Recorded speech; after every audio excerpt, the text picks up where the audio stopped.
Good evening, Erev Tov. It's really exciting to see you all here.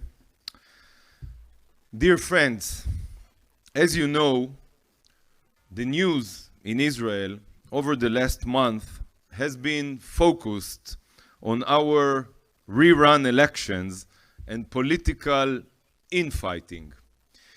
And I know that many of you find this, let's say, uninspiring. But the truth is, like many things in Israel, if you dig a little deeper, you'll find that this past month has been incredibly inspiring. Can you imagine anywhere else in the world where in the same month 250,000 people celebrate at a gay pride parade, 200,000 Muslims pray on the Temple Mount during every Friday of Ramadan, the Temple Mount, by the way, which is, of course, our holiest site, of course, and hundreds of thousands of Jews prayed and celebrated at the Kotel over Shavuot and Yom Yerushalayim. I find this truly inspiring. Actually, our rerun elections are inspiring too. Think about it. We will have a greater number of elections in 1 year than the Palestinian Authority has had in a decade and a half. A vibrant democracy indeed. Friends, welcome to this tremendous gathering of over 300 Jewish and pro-Israel leaders and legal experts from over 30 countries around the world. Yeah, you deserve it. The Global Coalition for Israel, now together with the Legal Network Initiative, has evolved into the most important gathering of the pro-Israel and anti-BDS community. Thank you to all of our partners, and especially our partners in the LNI, Ifa Segal, and the International Legal Forum. And thank you to the members of my ministry, of course, who have put in so much thoughts and efforts into organizing these conferences. I was going to start by listing our many accomplishments and victories, but it's always better to have a third party do that. Fortunately, there is. I don't know, maybe because of the half screen, he was left out. Fortunately, a senior leader of the BDS National Committee, you should meet him, Salah Kawaja, has already risen to the occasion. He recently declared that our exposure of the links between BDS and terror is the most dangerous thing being done to counter the BDS campaign today. So, thank you, Salah. We do have a lot to be proud of tonight. We have had many accomplishments, some of which would have been difficult to imagine only a few years ago, as Tzachi mentioned. We did what we said we were going to do, which is a huge surprise, of course, for an Israeli politician. We moved from defense to offense and put BDS on the defensive.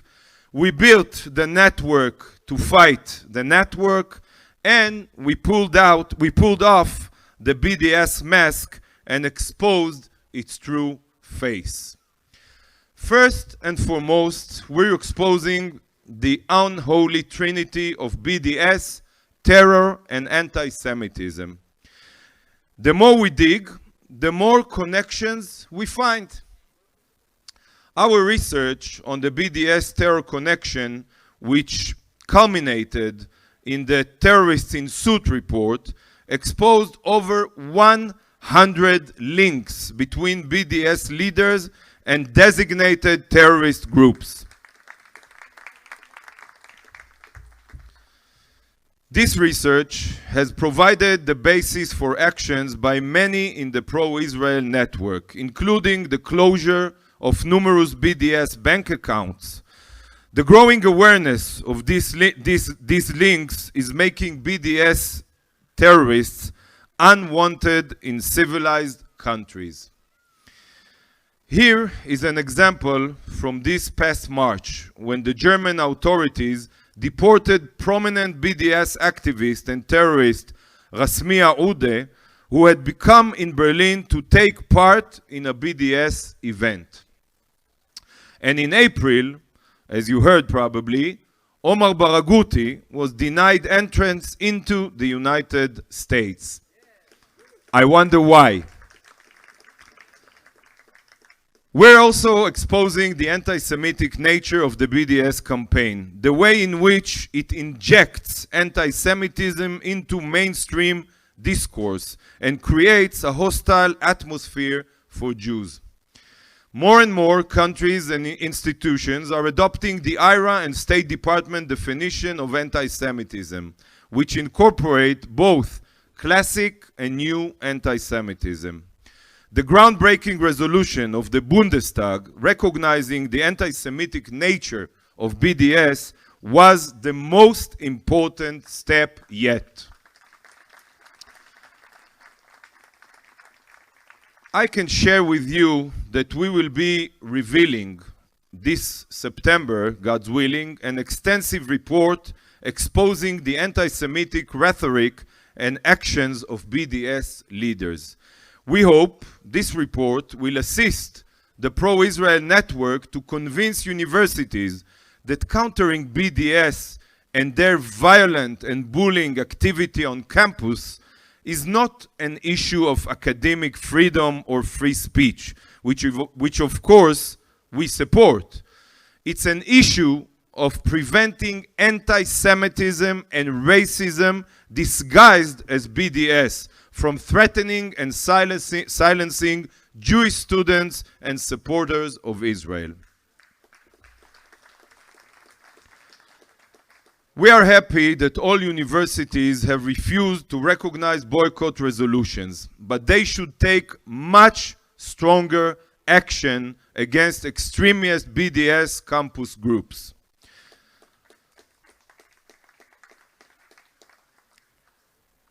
Morton, they should learn from you to be energetic as you are. We must not tolerate those who silence students in the name of free speech and promote anti-Semitism under the mask of human rights. We have also seen many positive developments in the legal and legislative sphere. 27 US states, Congress, and the UK government have adopted legislation and regulations against BDS. Courts in Spain and France have ruled anti-Israel boycotts illegal and convicted BDS activists. Thank you, Europe.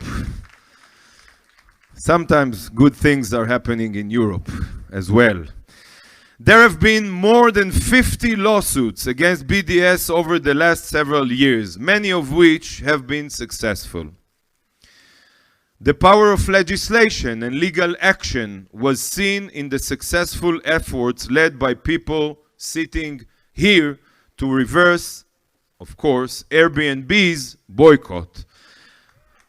And the BDS, thanks also to Governor Ron DeSantis from Florida. And the BDS's most intense campaign, as you know, against the Eurovision failed to convince a single artist or country to boycott. 1 second. All of these accomplishments and victories didn't happen on their own. They happened because of your commitment, dedication, and tireless efforts together with those of my ministry and all of the relevant bodies in the Israeli government. They happened because of the synergy between us, because of the mutual support and the cross-country collaboration which you led, because of the success and strength of the GC4I, LNI, and digital networks. You should all give yourself a hand. You deserve it.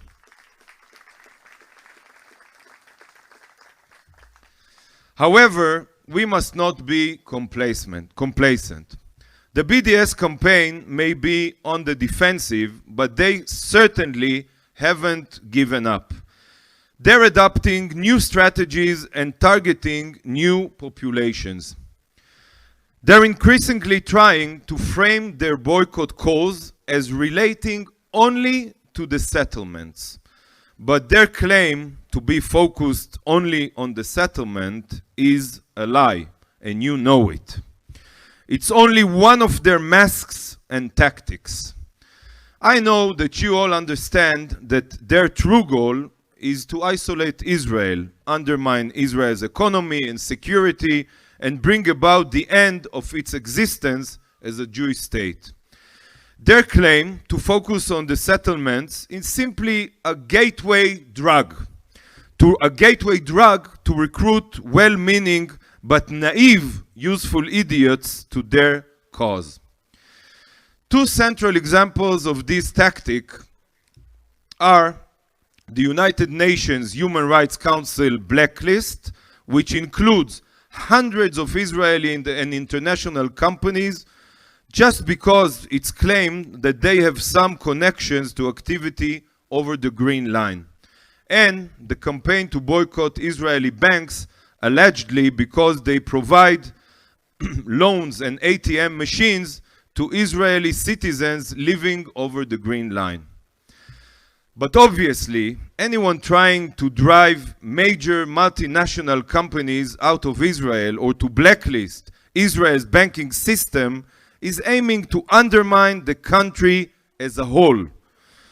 And it is critical that we counter and expose this tactic. Firstly, it's imperative that we explain proudly our historical, legal, and moral rights in Judea and Samaria. The area which has been associated with the Jewish people for thousands of years. All international resolutions and agreements from United Nations Security Council Resolution 242 to Oslo to the upcoming deal of the century, as we all heard, take into account Israel's claims and rights in Judea and Samaria. Secondly, it is impossible for Israel, of course, to discriminate practically, morally, or legally against hundreds of thousands of its citizens living in cities and towns that were set up legally, including by labor governments, by the way. And thirdly, we should explain how settlement boycotts harm first and foremost Palestinian workers. This economic blow to Palestinian workers is even more damaging now that Abu Mazen is harming the Palestinian economy by refusing to accept the tax monies that Israel collects for the PA out of protest against our decision to deduct the amount that the PA pays in salaries to terrorists. I deeply believe that peace can only be built bottom up. The joint industrial zones are the best model of coexistence. Those who oppose them oppose the basis for a viable peace.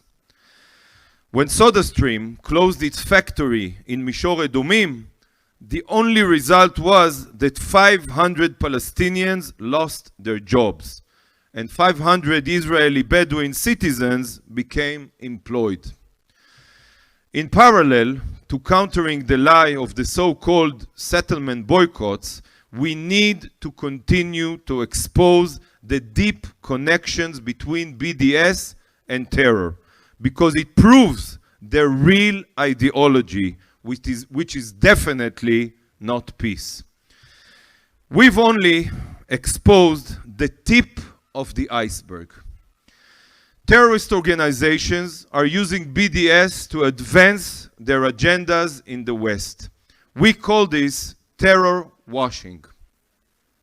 National authorities should investigate the activities of terror-linked BDS groups, and financial institutions should take into account the risks involved in doing businesses with them. No one should do businesses with terror.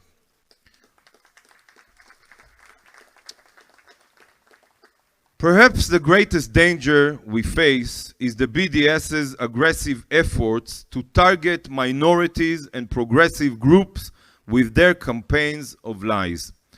We've seen how this effort has slowly been creeping into parts of the Democratic Party in the United States of America. We must urgently focus efforts and resources on engaging these groups in open and honest ways, and bringing them to Israel to see the country with their own eyes. And we need to continue building our capacities in order to expand our successful activities. I am pleased that our public benefit company, Concert, I hope you heard about it, is now operational and has begun supporting pro-Israel activity around the world. And I am pleased that we're now able to offer grants for pro-Israel activity, and of course, I invite you all to apply. The next key step is expanding our capacity and impact is to increase the number of Israelis, surprise, surprise, who are taking part in the fight against BDS. Israelis are best placed to counter the lies and hypocrisy of BDS because they see the truth about Israel every day and can share their personal stories. At the same time, many Israelis are not aware of the true nature of BDS or of the steps they can take to help counter it. I am therefore launching tonight our 4IL campaign in Hebrew. It's here. The goal of this campaign is to educate Israelis about BDS and its connections to terror and give them tools to take part in the fight. Together, Israelis and Israel's supporters from around the world will work to counter the lies. Friends, despite our successes, we face a challenging period. We cannot ignore the increasingly polarized nature of politics here in Israel and in the United States, as well as the continuing areas of disagreement between Israel and diaspora Jewry, particularly on matters of religion and state.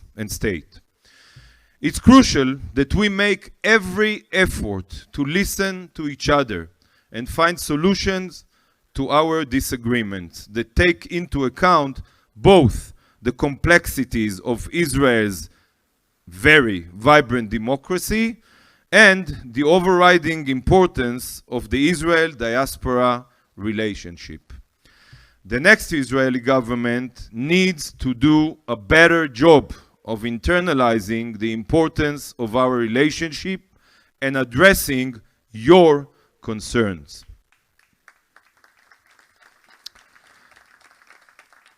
As we face these challenges, both external and internal, it's critical that we remember what binds us.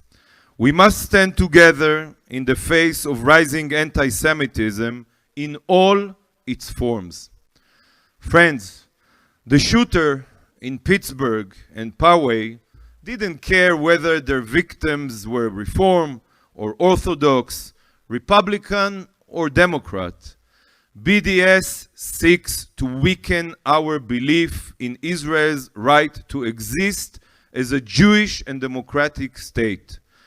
We will renew our commitment to Israel's future, even as we debate its present policy. BDS seeks to distance young Jews from Israel we must draw them closer. It seeks to divide us. We will grow more united. And when I look around the room and see the network that we've built, I know that we are strong and are growing stronger. I look forward to continuing to work together. Thank you very much from the bottom of my heart. תודה רבה לכולכם. I love you.